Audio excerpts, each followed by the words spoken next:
thanks. Now to our final speaker, Tony Greenstein.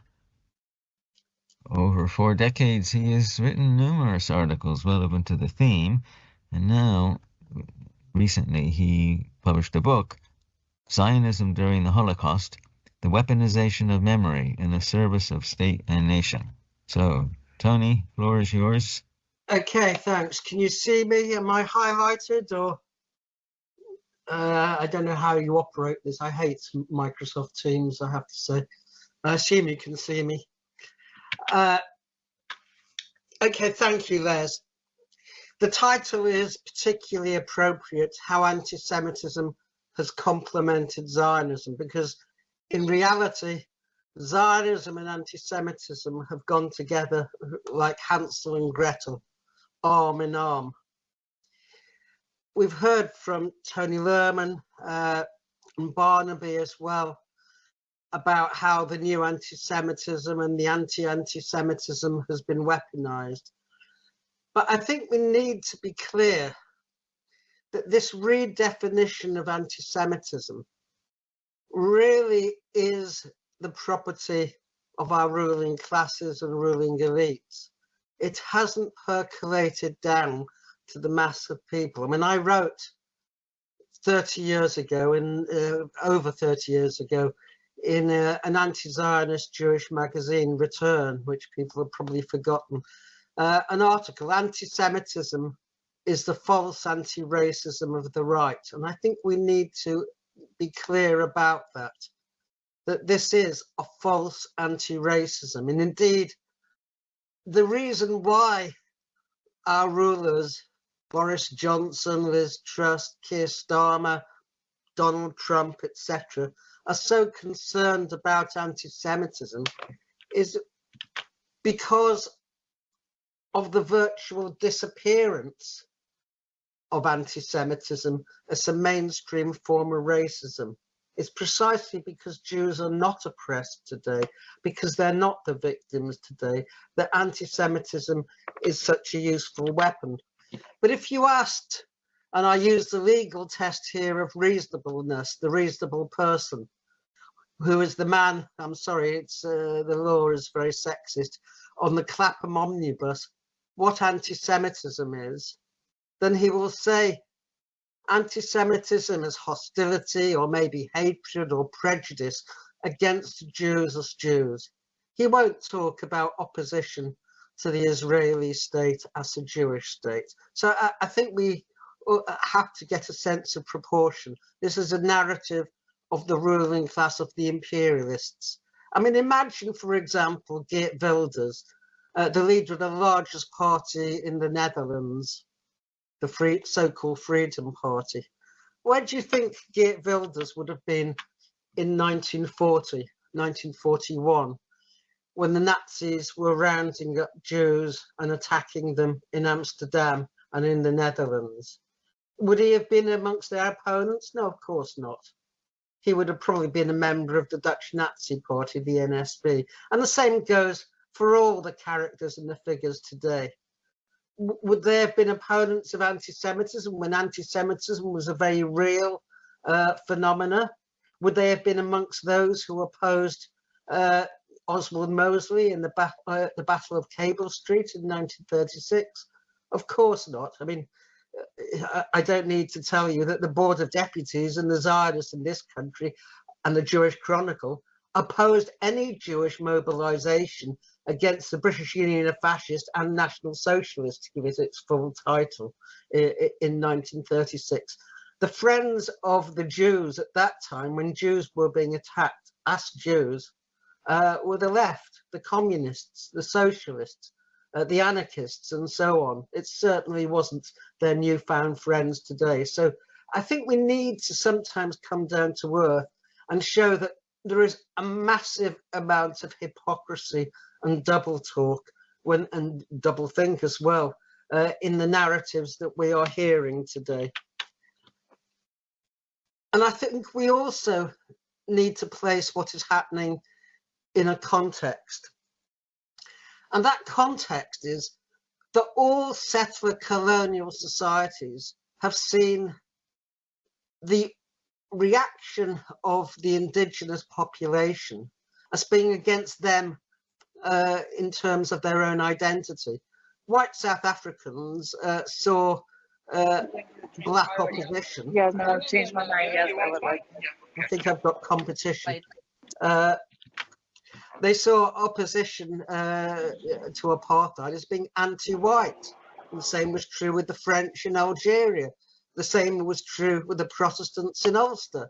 So this is nothing new. What is, if you like, distinguishes the anti-Semitism narrative from all others is that Jews have been able, or the Zionists have been able, to mobilize the memory of the Holocaust in defense of their own genocide.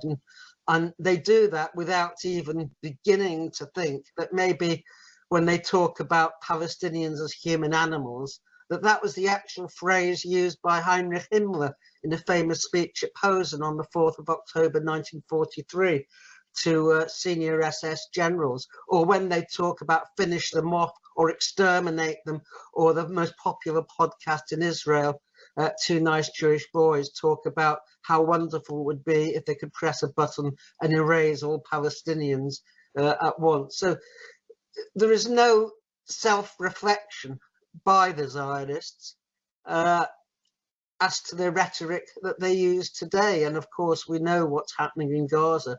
It bears every comparison with what happened in Nazi Germany. I actually have to add that the first stages of the Holocaust were the killing squads in the wake of the German army in Operation Barbarossa, where they killed maybe 1 million or more Jews by forcing them into forests, digging their own graves, undressing, and then shooting them so they fell into the graves.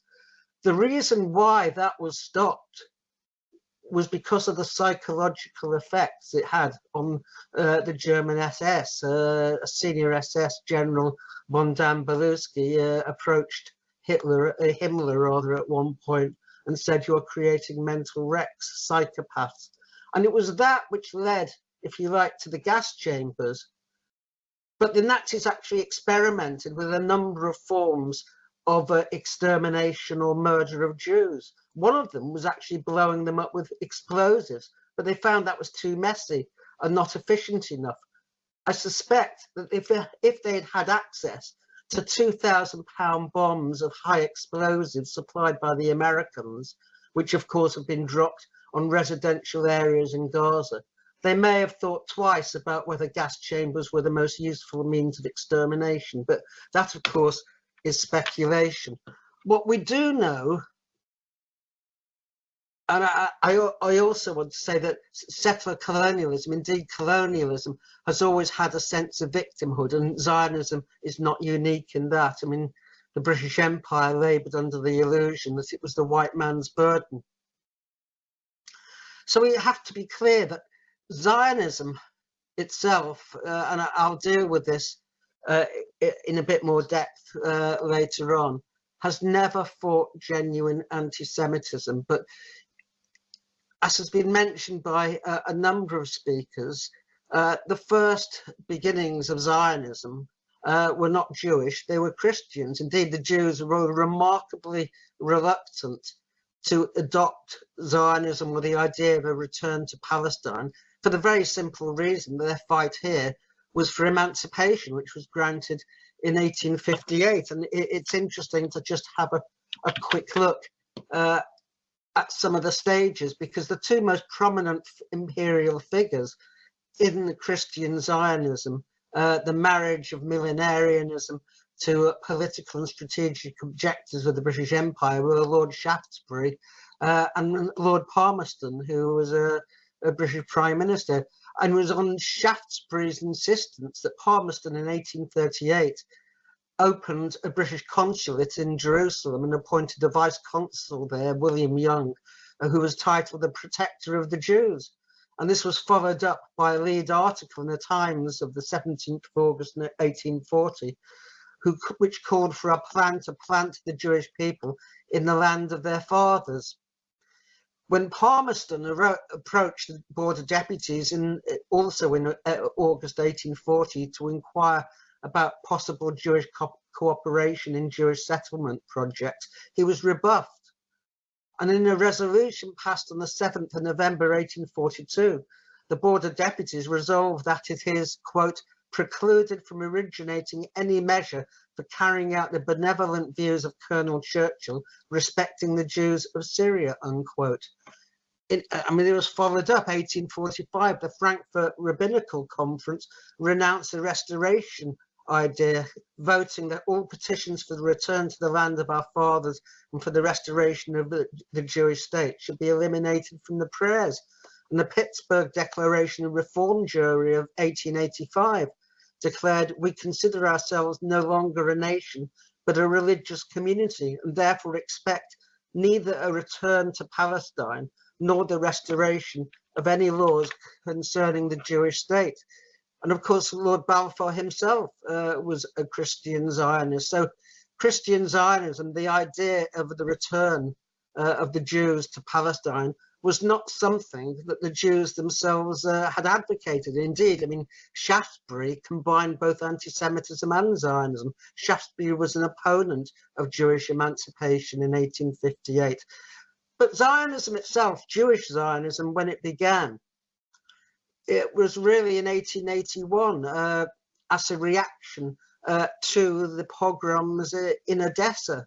And the foremost figure, the founder of a group called the Lovers of Zionism, Leon Pinsker, wrote that anti-Semitism is a hereditary disease, is a mental disease, and as such, it is hereditary. And having been inherited for 2,000 years, it is incurable. And of course, he was a doctor. Of course, if something is incurable, then there's no point in fighting it. At best, you administer palliative treatment. And this was the Zionist attitude throughout, because amongst all oppressed peoples, there is always a section, and in America, amongst the black people, this was the Marcus McGarvey represented, who adopt the kind of framework of debate of their oppressors. Their oppressors say to them, you don't belong, you're a separate nation or people. And the oppressed, that section of the oppressed, also say, yes, you're right, we are a separate people. And that's what Zionism did. Zionism came to terms with anti-Semitism and accepted the fundamental premise that they did not belong, that they were guests in another people's country. And because of that, Zionism came to terms with anti-Semitism, and not only came to terms with it, it began to understand that without anti-Semitism, there could be no Zionist project. And Herzl was quite clear when he said, in the midst of the Dreyfus affair, the biggest fight and campaign against anti-Semitism in France, which rocked Europe, where a Jewish captain had been framed for treason. He said, he was a Viennese journalist, he wrote in his diaries, in Paris, I achieved a freer attitude towards anti-Semitism, which I now began to understand historically into pardon. Above all, I recognized the emptiness and futility of trying to combat, inverted commas, anti-Semitism. And not only did Zionism accept that you couldn't fight anti-Semitism, it quickly came to the conclusion that anti-Semitism was in many ways justified.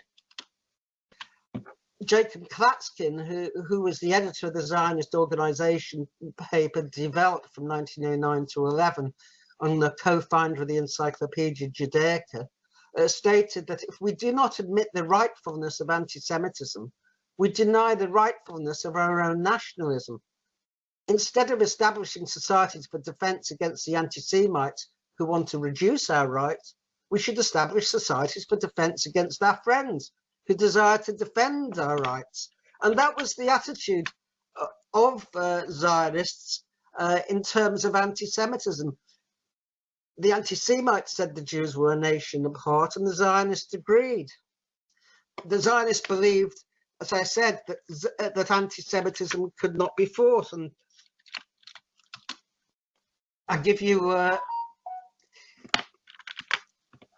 another, well, I mean, there are many quotations about it, but the Zionists also came to adopt the attitude of the anti-Semites to the Jews, in that the anti-Semites were right to say that the Jews were asocial, that they had bad habits, that they were a dishonorable people. And again, I mean, I quote Jacob Klatskin, but there are many others who I could quote.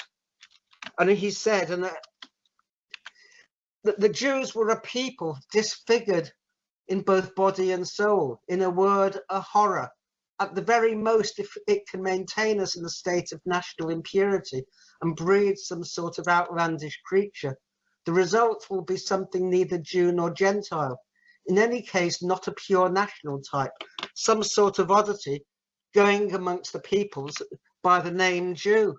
And it wasn't just Klatskin. I mean, Hashem Hatzer wrote in The Young Zionist, the Jew is a caricature of a normal, natural human being, both physically and spiritually.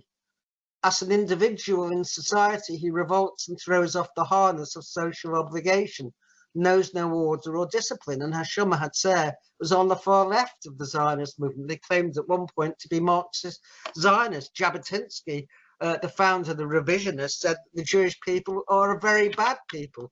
And I could go on giving such examples, but I'm not sure to what effect that would be. But there is an interesting comment by Jacob Doran, who is an Israeli political scientist. And I'm just trying to pull it up now. Yeah, you need to finish in a minute or two. Okay, yes. Jacob Doran, he wrote, it was an article, Classical Zionism and Its Enemies, in the Journal of Israeli History, number 8. He said, rather than take up arms against the enemies of the Jews, Zionism attacked the enemy within, the diaspora Jew himself, and subjected him to a hail of criticism. Indeed, the perusal of Zionist sources reveals a wealth of charges against the diaspora Jew, and this is the important sentence, some of which are so scathing that the generation that witnessed Auschwitz has difficulty understanding them. And that is really the point. When people today say, and if you can just give me one more minute, Les, that Israel and Zionism have provided a refuge for Jews, we actually understand that when a neo-Nazi regime came to power in Argentina in 1976, the first neo-Nazi regime post-war, the Israeli state refused to say anything about the fact that it killed up to 3,000 Jews. It was not only did they refuse to say anything, they were actually arming and training the Argentinian military forces. And so Israel is absolutely, and Zionism is no defense against genuine anti-Semitism, which is why we have the absurdity of Netanyahu when he's arraigned or has an arrest warrant issued for him, saying that this is pure anti-Semitism. But I think most people can actually see through this. This is a narrative of our rulers. It isn't something which is a mass, if you like, has mass acceptance by ordinary people. And I'll leave it there, and thank you very much. Okay, thanks to Tony and all four speakers. Now, there are some interesting questions that have been sent to us, but I'd like to Tony G. Right, yes. Can you see me? Or... No, apologies. We'll have to fix the cameras next time. Yes, I think so. Right. Well, I mean, what I would say is, I go back to what Karl Marx wrote in the German ideology, that the ruling ideas in society are the ideas of the ruling class, because it expresses their dominant material interests and relations. And the anti-Semitism narrative is a narrative aimed at justifying their support for Israel as the armed watchdog, and worse, of Western imperialism in the Middle East. And that is not going to change. And so you have two narratives, the dominant narrative, and if you like, the counter narrative, the opposition to the IRA, opposition to the idea that hostility to Zionism means hostility to Jews. And that debate will continue because there are two irreconcilable sides. The problem in terms of Jews, of course, is that the Jews of the 1930s, the Jews who fought at the Battle of Cable Street and told the border deputies where to get off, are not the same Jews as exist today. Jews have moved upwards in society socio-economically, and they've moved to the right. And therefore, they are receptive to the idea that anti-Semitism is now hostility to Israel rather than hostility to themselves. And they're able to do that because anti-Semitism itself as a form of state racism has disappeared. Anti-Semitism today is a marginal prejudice. It is not a dominant form of racism. Jews are not arrested because they're driving a car. Driving whilst black is reserved for black people or brown people. They're not the victims of disproportionate imprisonment and so on. And so anti-Semitism itself, having virtually disappeared, has been transmuted into opposition to the Israeli state. I mean, I give you an example. I mean, in the 1930s, with the British Union of Fascists and the Battle of Cable Street and the terror on the streets of the East End, which was very real. I mean, the London police were riddled, the Metropolitan Police were riddled with anti-Semites and support for Mosley's British Union of Fascists. Today, they pose as the friends of the Jews. I mean, I was arrested at the picket of Tzipi Hotovely, the Israeli ambassador in London, when I conflated or compared what Israel is doing in Gaza with what the Nazis did to the Jews in Europe.